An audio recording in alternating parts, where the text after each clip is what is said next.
Sa huling araw ng filing of Certificate of Candidacy nitong Martes, October 8, napagdesisyonan ni Governor Dennis Pineda at Vice Governor Lilia Pineda na magsumite ng kandidatura.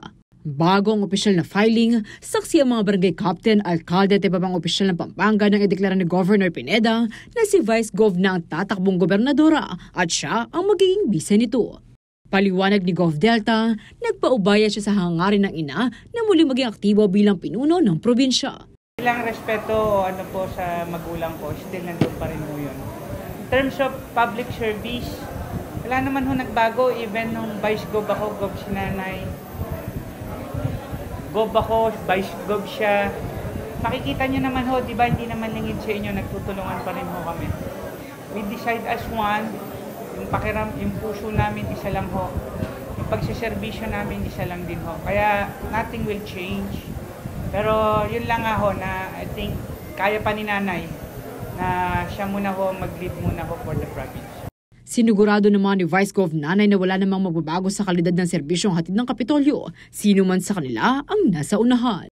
Bagamat 73 years old na ang vice-gobernador ay gusto niya umunang manatili sa serbisyo publiko at sa dating posisyon niya bilang nanay ng probinsya.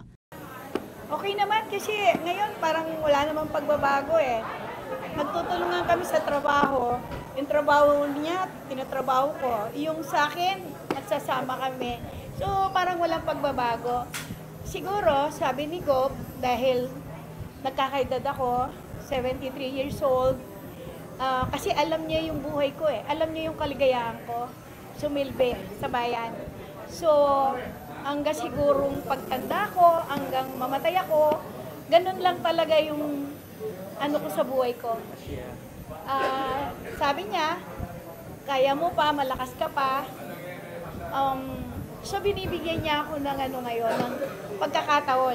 Positibo naman ang pagtingin dito ng ilang kaalyado ng mga Pineda, katulad ni Guagua Mayor Tonton Torres, dating board member Ros Vihanson, na ngayon ay Assistant Secretary ng Department of Human Settlements and Urban Development. That the province of Pampanga will benefit a lot from Nanay being the governor, no? And alam natin yung puso ni Nanay ibang-iba, and with Governor Dennis helping her, no, sa mga proyekto niya, I'm sure Pampanga will be facing or looking to a better future. Si Nanay nakakumpleto ng maraming panahon sa serbisyo, so maybe bago siya mag-retire talaga, she will retire as governor. Di ba? Mas totodo yung pagsiservisyo at nandiyan naman si governor. So, you know, they complement each other, whoever is at the top position. The delivery of services might not really be that much difference, but siyempre, gusto rin namang matikman natin ulit yung serbisyo ng nanay. Samantala, makakaharap ni Vice Governor Lilia sa pagkagobernador si Engineer Danilo Bailon, habang maglalaban naman si Governor Delta at dating Governor Among Ed Panlilo sa pagka-vice-gobernador sa darating na May 12, 2025 elections. Liana Canilaw, CLTV 36 News.